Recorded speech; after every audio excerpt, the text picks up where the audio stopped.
I'm off to do a video. Okay. Bye. Bye.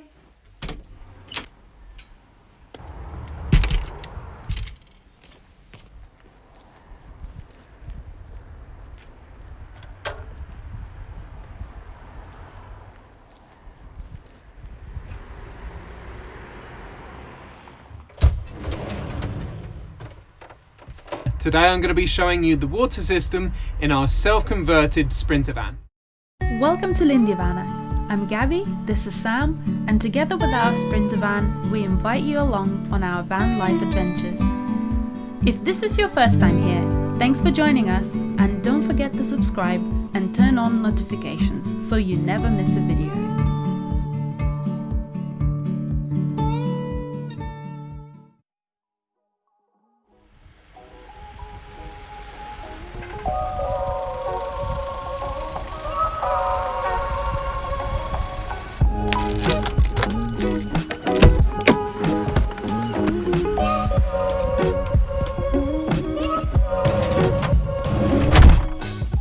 Hello everyone, yes, welcome back to Lindy Vanna, thanks for joining me.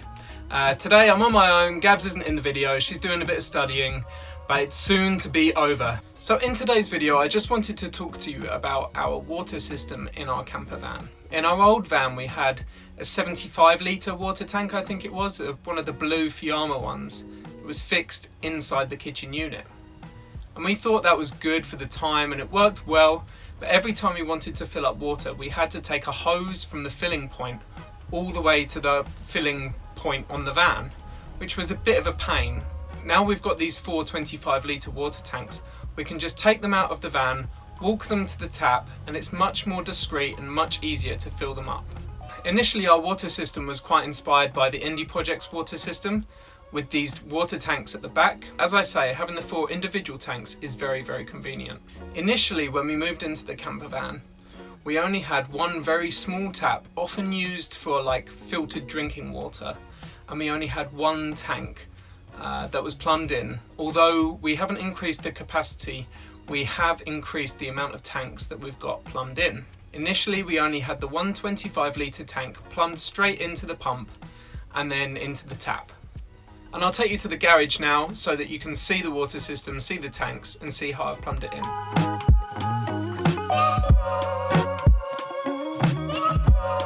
Okay guys, welcome to the garage area. So you can see we've got our pee bottle, our toilet, our shower, and our LPG gas cupboard. And then we've got our 2 tanks on this side of the van, a spare water tank, and what I call our primary water tank, which we've always had plumbed into the van. And just up above the wheel arch, you can see we've got our isolation valves.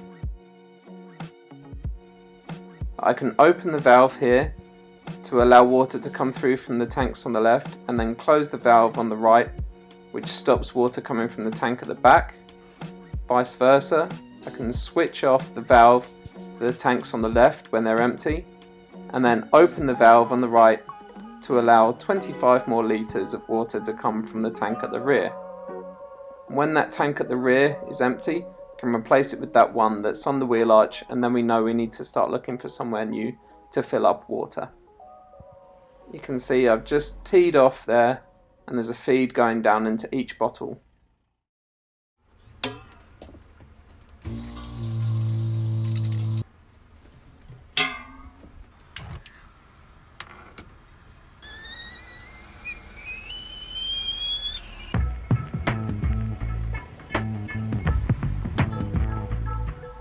The next part of the video that I want to talk about is how we treat our water. This stuff is called Aquasol, and it's a complete water treatment apparently. It treats odours and bacteria, kills viruses, and keeps water fresh. All you need to do is put 1 capful per 25 litres of fresh water. That's all it takes to clean the water, and that's all we do. We don't have any other water filters or anything. Secondly, for cleaning the tanks and the pipework, you can get quite a lot of this film, this horrible stuff. It's almost like algae build up inside the tank and on the inside of the pipework. And I use this stuff. It's called PuraClean, and the dosage is on the back. You use 1 teaspoon per 4.5 litres into the 25 litre water tanks in our case. So there's like, I think I use 5 teaspoons per tank, and then I let it sit overnight, about 12 hours, and then wash it through again with fresh water, and then I'm set for another season. This one cost about £10, so did this one, and to be honest, in my opinion, it's money well spent. Okay, now I'll show you the water system underneath the sink.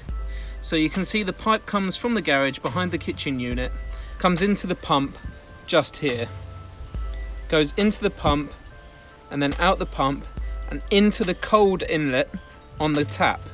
Now, as I said, this is a domestic tap, so I had to get some BSP, which stands for British Standard Pipe, fittings to be able to fit the water pump into the tap.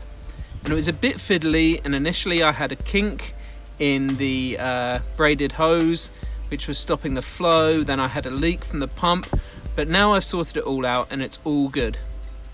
You'll notice that there's a second braided hose that's capped off, and that's because that is the hot water inlet pipe, and I've just capped it off in case any water comes back through the system and leaks out of that pipe. But it's very simple, the pump just runs off 12 volt from the foot switch that I've showed you.